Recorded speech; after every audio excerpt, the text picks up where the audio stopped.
जय श्री राम दोस्तों, एक बार फिर से आपका हार्दिक स्वागत है हमारे दिव्य दृष्टि YouTube चैनल में। दोस्तों, सर्वप्रथम आप सभी को वट सावित्री की हार्दिक शुभकामनाएं, खासकर उन माताओं और बहनों को जिन्होंने आज व्रत धारण किया है। मैं आशा करती हूँ आप सभी को लक्ष्मी नारायण की कृपा से जीवन में सभी प्रकार के सुख और समृद्धि की प्राप्ति हो। दोस्तों, ज्येष्ठ मास की अमावस्या तिथि के दिन वट सावित्री का व्रत रखा जाता है और इस दिन सुहागिन स्त्री उपवास कर वट वृक्ष की पूजा करती है और पूजा के उपरांत सावित्री और सत्यवान की कथा का श्रवण करती है। तो दोस्तों, इस वीडियो में मैं आपको सावित्री सत्यवान की संपूर्ण व्रत कथा सुनाऊंगी। दोस्तों, एक समय की बात है, भद्र देश में अश्वपति नाम के एक धर्मात्मा और सत्यनिष्ठ राजा राज्य करते थे। वे बड़े ही परोपकारी और सदाचारी थे, पर एक दुख उनके मन में हमेशा रहता था। उनकी कोई संतान नहीं थी। इस इच्छा की पूर्ति के लिए उन्होंने ज्ञानी पंडितों की सहमति से भगवती सावित्री देवी की आराधना की और संतान प्राप्ति का यज्ञ करवाया। यज्ञ और आराधना के प्रभाव से कुछ समय बाद उनके यहाँ एक कन्या का जन्म हुआ, जिनका नाम उन्होंने सावित्री रखा। सावित्री सर्वगुण संपन्न थी और सावित्री जैसे जैसे बड़ी हुई, उसकी बुद्धि, रूप और संयम को देखकर सभी चकित रह जाते थे। जब वह विवाह योग्य हुई, तब राजा अश्वपति ने उसे स्वयं वर खोज की अनुमति दी। सावित्री ने पिता की आज्ञा लेकर एक धर्म यात्रा शुरू की और वन वन घूमती रही। ऋषियों मुनियों के आश्रम में गई और अंततः एक वन में उसे सत्यवान मिले। सत्यवान एक वनवासी तपस्वी राजा युद्धसेन के पुत्र थे। दुर्भाग्यवश उनके पिता का राज्य छिन गया था और माता पिता की दृष्टि भी चली गई थी। अब सत्यवान अपने वृद्ध माता पिता की सेवा करते और लकड़ियां काटकर अपना जीवन व्यतीत करते थे। सत्यवान के चेहरे की आभा, उनकी सेवा भावना और सद्गुणों को देखकर सावित्री का हृदय उनसे जुड़ गया। जब सावित्री लौटकर अपने पिता को सत्यवान के बारे में बताने लगी, तभी नारद मुनि वहां पहुंचे और उनके पूछने पर सावित्री ने बताया कि महाराज युद्धसेन के आज्ञाकारी पुत्र सत्यवान को मैंने अपना पति चुन लिया है। तीनों लोकों में भ्रमण करने वाले नारद जी ने सत्यवान का भूत, भविष्य और वर्तमान देखकर कहा, हे राजन, तुम्हारी कन्या ने वर खोजने में भारी परिश्रम किया है। सत्यवान तो हर दृष्टि से उत्तम है, वह गुणवान और धर्मात्मा है। पुत्री सावित्री के लिए सब प्रकार से योग्य वर है, लेकिन उसमें एक भारी दोष है।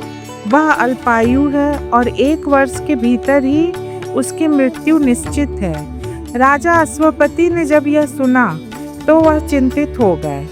सावित्री ने पिता को चिंतित देखकर पूछा। तब राजा ने कहा, पुत्री, तुमने जिस राजकुमार को अपने वर के रूप में चुना है वह अल्पायु है। इस पर सावित्री ने कहा कि हे पिताजी, आर्य कन्याएं अपने पति का एक ही बार वरण करती हैं। सावित्री ने निश्चय कर लिया था, एक बार जिसे मन से स्वीकार कर लिया वही उसका पति है। सावित्री और सत्यवान का विवाह हुआ। विवाह के बाद सावित्री अपने पति और सास ससुर की सेवा में लग गई। देखते देखते 1 वर्ष पूरा होने को आया। जैसे जैसे सत्यवान की मृत्यु का दिन समीप आ रहा था, सावित्री अधीर होने लगी और उसने 3 दिन पहले से ही उपवास शुरू कर दिया और नारद मुनि द्वारा कथित निश्चित तिथि पर पितरों का पूजन किया। और हर दिन की तरह सत्यवान उस दिन भी लकड़ी काटने जंगल को चले गए। लेकिन उस दिन सावित्री ने भी सत्यवान के साथ वन जाने का निश्चय किया। उसने निर्जला व्रत रखा और सत्यवान के साथ वन की ओर चल पड़ी।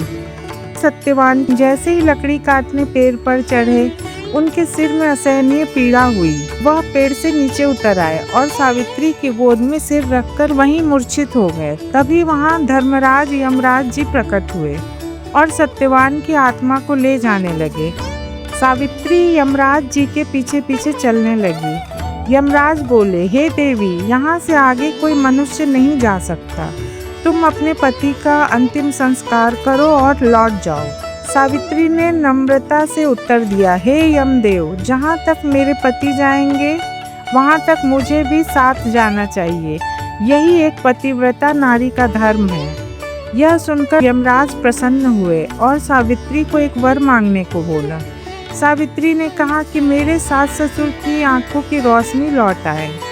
यमराज बोले, तथास्तु, और आगे बढ़ने लगे। सावित्री पुनः पीछे पीछे चल पड़ी। यमराज जी ने कहा, हे देवी, यही विधि का विधान है, अब तुम लौट जाओ। सावित्री फिर बोली, हे यमराज, अपने पति को नहीं छोड़ सकती, उनके साथ चलना मेरा कर्तव्य है।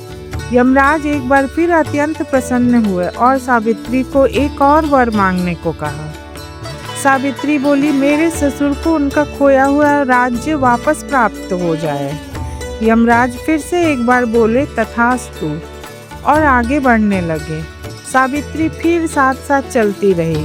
अब यमराज जी अत्यंत प्रभावित हुए और बोले, हे सती, एक अंतिम वर और मांग लो। सावित्री हाथ जोड़कर अत्यंत श्रद्धा पूर्वक बोली, हे धर्मराज, मुझे 100 पुत्रों की माँ बनने का वरदान दीजिए। यमराज स्तब्ध रह गए। वे बोले, तथास्तु, और फिर समझ गए कि यदि यह वरदान दिया है तो इसका पति को जीवित रहना आवश्यक है। उन्होंने सत्यवान की आत्मा को मुक्त किया और प्रेम पूर्वक बोले, हे सती सावित्री, तुम्हारी पतिव्रता, भक्ति और धर्मपरायणता ने मुझे अत्यंत प्रभावित किया है। पुत्री, तुम्हारा पति फिर से जीवित हो जाएगा। सावित्री ने यमराज को प्रणाम किया और सत्यवान के मृत शरीर के पास लौट आई। कुछ ही क्षणों में सत्यवान के शरीर में जीवन का संचार हुआ और वह उठकर बैठ गया। उधर उसके अंधे माता पिता को भी दृष्टि वापस मिली और उनका खोया हुआ राज्य भी उन्हें पुनः प्राप्त हो गया। इस प्रकार पतिव्रता सावित्री की सत्यनिष्ठा, भक्ति और प्रेम के कारण सावित्री ने असंभव को संभव बना दिया। यह कथा हमें सिखाती है कि नारी की शक्ति, धर्म और प्रेम यदि अडिग हो तो मृत्यु जैसी शक्ति भी झुक जाती है। दोस्तों, वीडियो अच्छी लगी हो तो अपने परिवार और दोस्तों के साथ जरूर शेयर करें। आज के लिए बस इतना ही। फिर मिलूंगी एक नए वीडियो के साथ। तब तक के लिए जय श्री राम, जय माँ लक्ष्मी।